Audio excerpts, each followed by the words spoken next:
There are phrases spoken so casually, so effortlessly, that they slip past the ears of most people unnoticed. They sound normal, acceptable, even relatable. But beneath them, if you slow down long enough to truly hear them, there is something else entirely. A quiet surrender, a subtle admission of powerlessness, a confession disguised as conversation. We hear them in passing. Sometimes we are the ones saying them. And that is the danger, because weakness rarely announces itself with volume. It whispers, it blends in, it hides behind excuses that sound reasonable, behind emotions that feel justified, behind stories we repeat until they feel like truth. But if we are honest, brutally honest, we begin to see that many of the things we say are not reflections of strength, but evidence of a life we have not yet taken full responsibility for. So we begin here, not by judging others, but by examining ourselves, by holding a mirror up to the language we use when no one is paying attention. Because the man who cannot control his words cannot control his life. And once we see it, we cannot unsee it. I can't help it. This is where it often begins.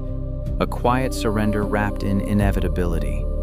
A man says this when he feels anger rising, when temptation grips him, when discipline feels too heavy to carry. I can't help it. As if he is merely a passenger inside his own body, as if his actions are something that happened to him, rather than something he chooses. But we know better. We know that between impulse and action, there is a space. Small, almost invisible, but it exists, and in that space lies the only thing that has ever truly belonged to us: choice. Epictetus made this clear when he said that we are disturbed not by things but by our judgments about them. Not the event, not the feeling, but the decision we make in response to it. To say I can't help it is to abandon that space, to give up the one domain that cannot be taken from us unless we willingly surrender it. And so we train ourselves to pause, even when the mind is loud, even when the emotion is sharp.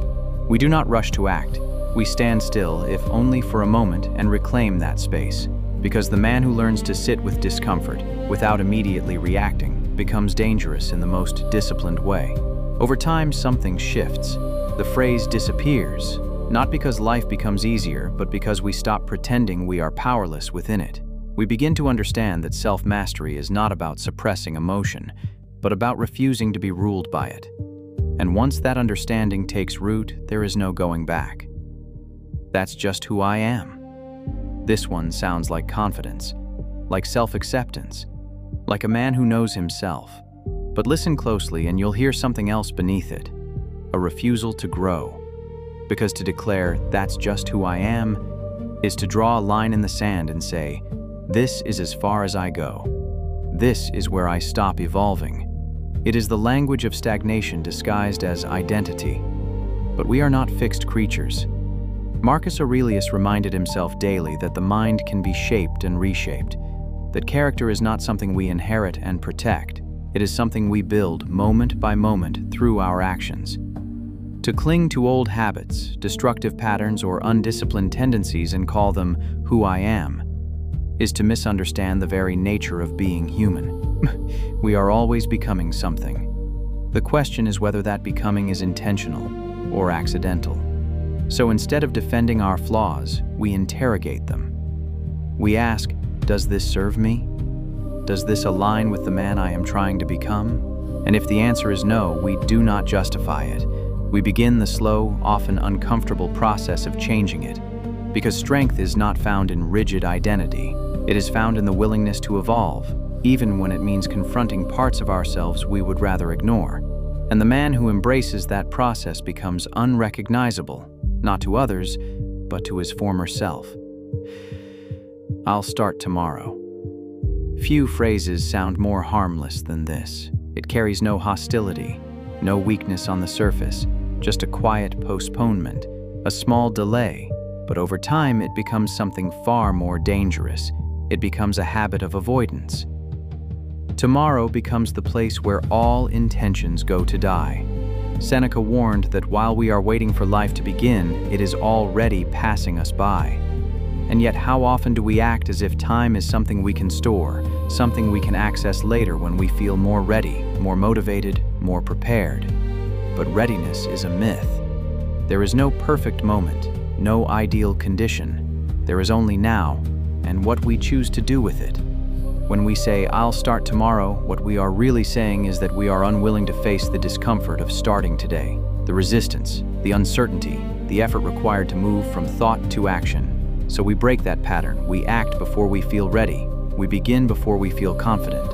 We take the smallest possible step, not because it guarantees success, but because it interrupts the cycle of delay. Because action, even imperfect action, builds momentum, and momentum builds discipline. And once discipline is established, motivation becomes irrelevant. We no longer wait for the right moment. We become the reason the moment matters. It's not my fault. There is a certain relief that comes with this phrase, a lightness, a release from responsibility.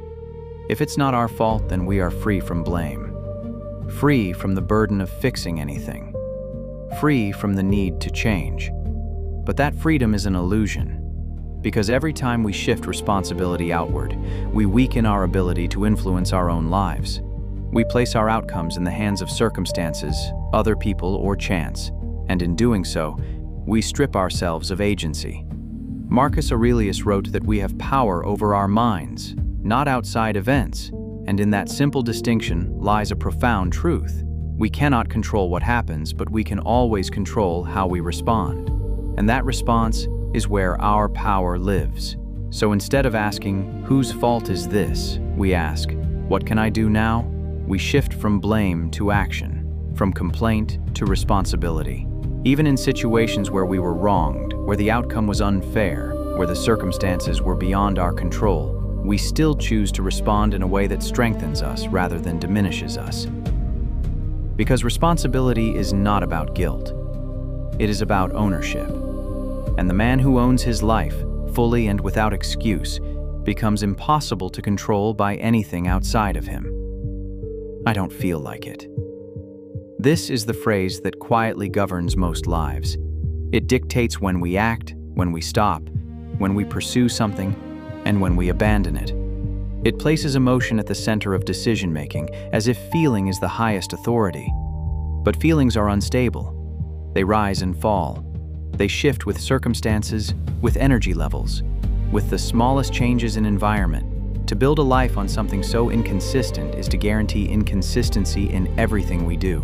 And yet, how often do we allow a temporary emotion to override a permanent goal?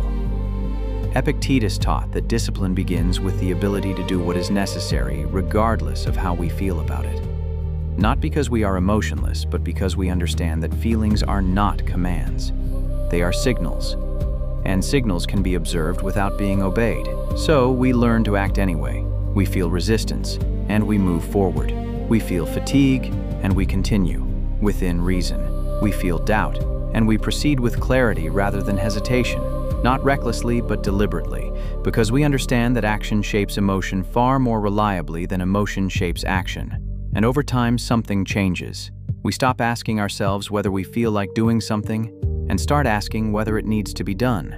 And once that shift occurs, discipline becomes a default, not a struggle. No one respects me. This one cuts deeper, because beneath it is a desire we rarely admit, a need for validation, for recognition, for acknowledgement from others that we are worthy, capable, significant.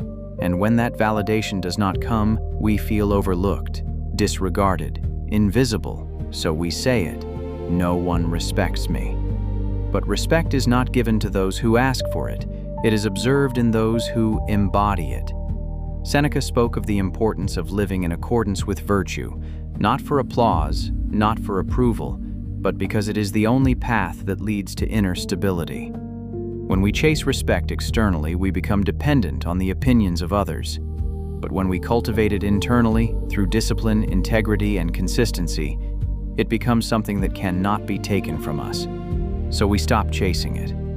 We focus instead on becoming the kind of person who commands respect without demanding it. We speak less, but with more intention. We act with consistency even when no one is watching. We align our actions with our principles, not with the expectations of others. And slowly something shifts, not necessarily in how others see us, but in how we see ourselves. Because the moment we no longer need validation, we become free from the lack of it. And in that freedom, we find a strength that does not depend on anyone else.